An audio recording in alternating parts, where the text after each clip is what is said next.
ছাত্ৰ-ছাত্ৰীসকল আজি আমি সপ্তম শ্ৰেণীৰ গণিতৰ পাঠৰ অনুশীলনী 13.1 অলপ আলোচনা কৰিম। প্ৰথম প্ৰশ্নটো সুধিছে শুদ্ধ উত্তৰটো বাছি উলিওৱা। -1 to the power 5 ৰ মান হ'ব -1 1 5 -5। আমি -1 to the power 5 কৰিলে -1 -1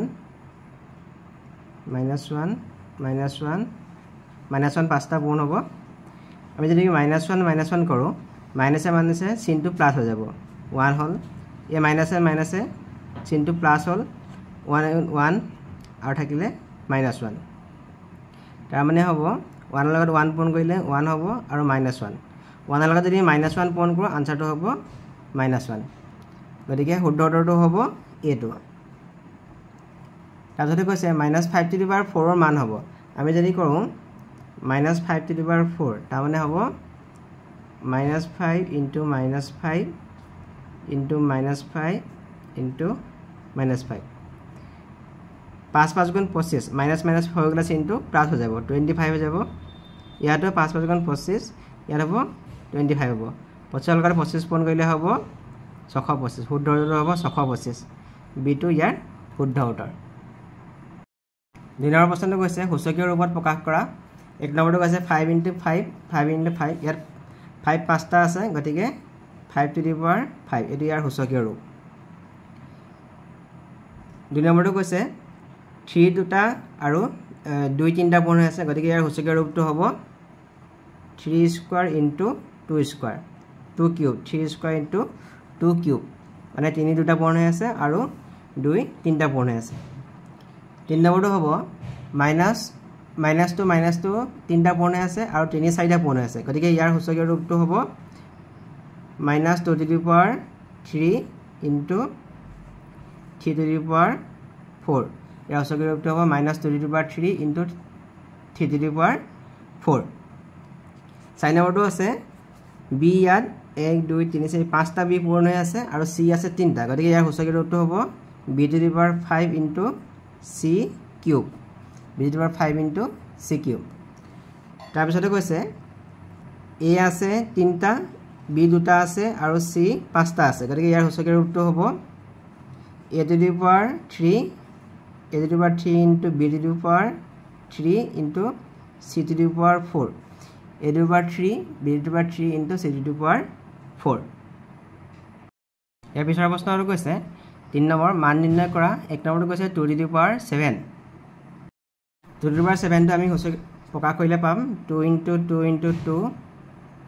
2 2 into 2 into 2 এটা পূৰণ কৰিলে পাম 128 পাম 2 to the power 7 is equal to 128। ইয়াৰ পিছৰ প্ৰশ্নটো কৈছে -2 to the power 7 -2 to the power 7 কৰিলে হ'ব -2 into -2 -2 -2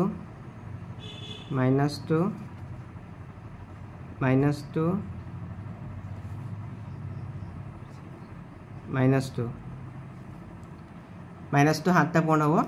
আৰু ইয়াৰ আনচাৰটো হ'ব -128। ইয়াৰ পিছৰ প্ৰশ্ন কৈছে 3 নম্বৰটো 3 to the power 6 আমি 3 to the power 6 কৰিলে পাম 3 into 3 into 3 3 into 3 into 3 আমি যদি গোটেইকেইটা পূৰণ কৰোঁ তেতিয়া আমি 729। ইয়াৰ পিছত 7 নম্বৰটো কৈ দিছোঁ -3 square into -5 to the power 3 -3 whole square কৰিলে -3 into -3 আৰু -5ক আমি হোল কিউব কৰিলে -5 into -5 into -5 -3 পূৰণ কৰিলে +10 হৈ যাব -5 into -5 কৰিলে হ'ব 25 into -5 25ৰ লগত যদি -5 পূৰণ কৰোঁ -125 হ'ব -125ৰ লগত যদি 9 পূৰণ কৰোঁ আনচাৰ হ'ব 1125 গতিকে এইটো হ'ব ইয়াৰ ৰাইট আনচাৰ। ইয়াৰ পিছত 4 নম্বৰ প্ৰশ্ন সূচকীয় ৰূপত প্ৰকাশ কৰা। প্ৰথমটো কৈছে আমাক 343 আমি 343টোক এনেকৈ আমি হৰণ কৰি যাম মৌলিক ঘাতৰ পূৰ্ণফল হিচাপে প্ৰকাশ কৰিম 7 কৰিলে 7 4 গুণ 28 36 63 7 9 গুণ 63 আকৌ 49 7 এখন কৰিলে 7 গুণ 49 তাৰ মানে 343 is equal to 7 into 7 into 7 ইয়াৰ মানটো হ'ল 7 to the power 3 ইয়াৰ পিছৰ বস্তুটো আছে 729 আমি 729 কৰিলে হ'ব 729 প্ৰথমতে আমি 3 এখন কৰিম 3 2 গুণ 6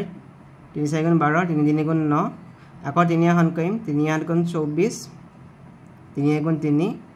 আকৌ 3 কৰিম 3 2 গুণ 6 3 7 গুণ 21 3 9 গুণ 27 3 3 গুণ 9 তাৰ মানে 729 মানে হ'ল 3 into 3 into 3 3 into 3 into 3 তাৰ মানে হ'ল 3 to the power 6 729 মানে হ'ল 3 to the power 6 ইয়াৰ পিছত 3 নম্বৰটো দিছে 2187 আমি যদি 2187 টোক 3 এখন কৰি চাওঁ 3 7 গুণ 21 3 2 গুণ 6 2 বাকি থাকিলে 27 হ'ল 3 9 গুণ 27 আকৌ যদি 3 কৰোঁ 3 2 গুণ 6 12 হ'ল 3 4 গুণ 12 3 3 গুণ 9 আকৌ কৰোঁ 3 8 গুণ 24 3 গুণ 3 আকৌ কৰোঁ যদি 3 এখন কৰোঁ 3 2 গুণ 6 3 7 গুণ 21 3 9 গুণ 27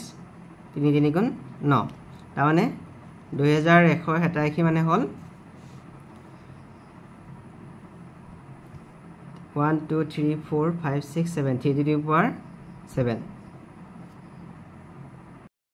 ইয়াৰ পিছত আমি 6 নম্বৰটো কৰিবলৈ চাওঁ ইয়াৰ আছে -3125 3125 মানে হ'ব আমি যদি 5 এখন কৰোঁ 5 6 গুণ 30 5 2 গুণ 10 5 5 গুণ 25 5 25 5 2 গুণ 10 5 5 25 5 5 গুণ 25 তাৰ মানে প্লাছ 3125 মানে হ'ল 5টা পূৰণ তাৰ মানে -3125 মানে হ'ব -3125 মানে হ'ব -5 into -5 into -5 into -5 into -5 -5 5টা পূৰণ হ'ব আৰু তাৰ মানটো হ'ব -5 to the power 5 এইটো ইয়াৰ আনসাৰ